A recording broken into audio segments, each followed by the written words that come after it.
Good morning, student. Today we are just going to explain distance traveled in n second. इससे previous lecture में हम ये चीज़ें कर चुके हैं, पर थोड़ी सी मिस्टेक होने के कारण मुझे लगा कि क्यों ना मैं इसको दोबारा से रिपीट करूं, और इसलिए मैंने इसको दोबारा से इसके ऊपर एक लेक्चर बनाना अच्छा समझा।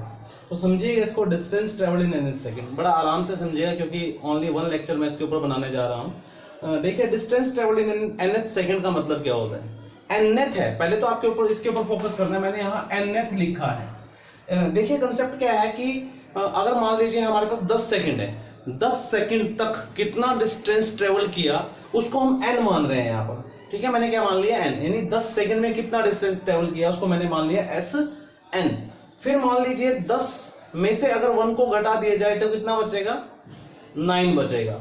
तो 9 सेकंड तक यानी n-1 सेकंड तक कितना डिस्टेंस ट्रेवल किया उसको हम क्या बोल रहे हैं, Sn-1। Are you getting? बड़ा इजी समझा रहा हूं।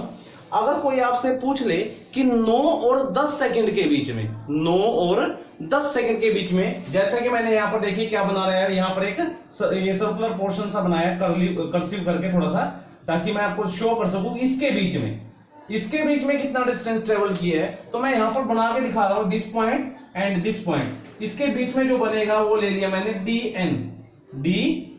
ध्यान दीजिएगा, dn, ये दो पॉइंट हैं, ये वाले दो पॉइंट, क्लियर, dn बोल देंगे इसको। और dn जो है आपका वो क्या है, distance travel in nth second.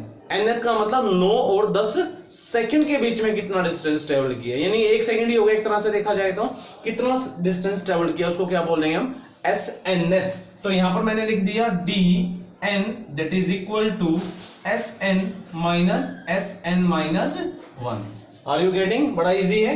अब यहां पर देखिए टाइम मैंने क्या लिया, n-1 है, क्योंकि 9 सेकंड है ना, ये 9 सेकंड का मतलब टाइम होगा, यानी n-1 का मतलब क्या है, t है। और 10 सेकंड ये भी क्या है, आपका टाइम है। क्लियर? तो मैंने इसको कितना मान रखा है, 9 सेकंड। समझाने के लिए सब ले रहा हूं, क्योंकि न्यूमेरिकल जब आप करोगे तो इजी वे से आप इसको कैप्चर कर सकोगे, पर मैं जानबूझ के आपको ऐसा ले रहा हूं ताकि आपके माइंड में पिक्चराइजेशन हो जाए।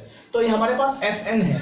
यू नो वेरी वेल कि यूनिफॉर्म एक्सेलरेशन जब होता था तो S is equal to ut plus half at square होता था। याद है आप सभी को, मैं नीचे लिख रहा हूं यहाँ पर, S is equal to ut plus half at square होता था। क्लियर?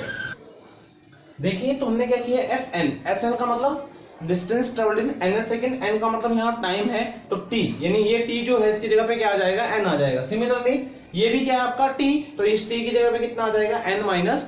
तो ध्यान दीजिएगा इस चीज की तरफ, मैं इसको अब रब कर रहा हूं ताकि कंफ्यूजन ना हो आप सभी को।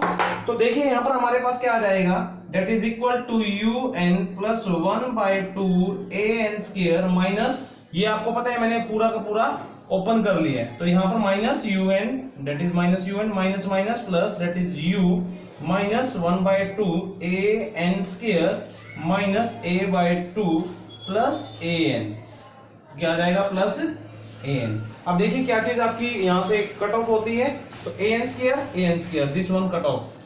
ठीक, अब आपका un है तो un भी आपका कट ऑफ। तो यहां पर हमारे पास क्या बचता है, बस देखिए आपको विजिबल होगा यहां पर कितना बचता है, u और प्लस a n, ये n है, कभी h समझ लें इसको, n an माइनस a/2। तो यहां से देखिए कितना आएगा, u, क्लियर, और यहां से प्लस a/2, और यहां पर कितना बचेगा, 2n minus 1, that is equal to dn, that is equal to dn। Clear है ये चीज? आपको क्लियर होनी चाहिए ये चीज सबसे पहले। ठीक, नोट डाउन कीजिएगा इसको।